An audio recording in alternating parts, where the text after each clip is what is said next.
saya meminta kepada Bang Nasar harapan untuk yang lagi menghadapi perkara ini di 4 tempat, tepatnya itu di Kabupaten Wakatobi, Muna, Konawe Kepulauan, dan Konawe Selatan. Saya persilahkan kepada Bang Nasar. Terima kasih atas waktu dan kesempatannya kembali. Harapannya gini, pertama adalah ada terobosan hukum dan ini menjadi angin segar bagi kuasa hukum, pendamping hukum atau konsultan hukum dimanapun berada di wilayah Indonesia maupun khususnya di Sulawesi Tenggara dengan terobosan hukum yang dilakukan oleh Mahkamah Konstitusi. Kemudian yang kedua, ini juga menjadi angin segar bagi pemohon, khususnya para calon yang tanda petik ya kalah ya dengan selisih ambang batas di atas 2%. Nah, kalau kembali tadi kita memakai angka pasal 158, justru ini akan mentah. Artinya yang bisa lanjut itu hanya yang masuk pada rumusan pasal 158 yaitu Konawe Selatan. Tetapi karena MK melakukan terobosan, justru ini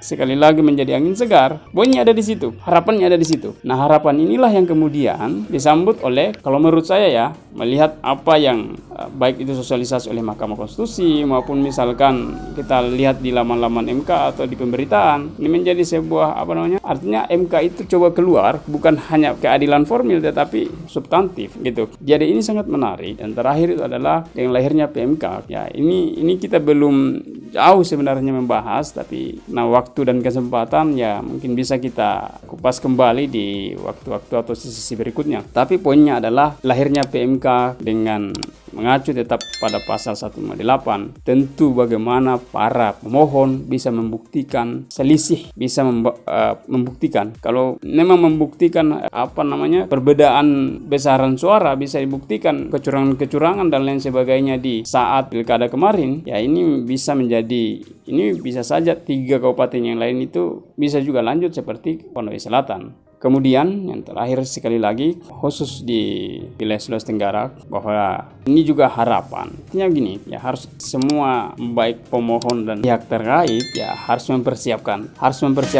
Nah, karena pilkada tahun yang lalu berbeda dengan pilkada serentak dengan lahirnya PMK saat ini terbaru sekarang. Saya kira demikian.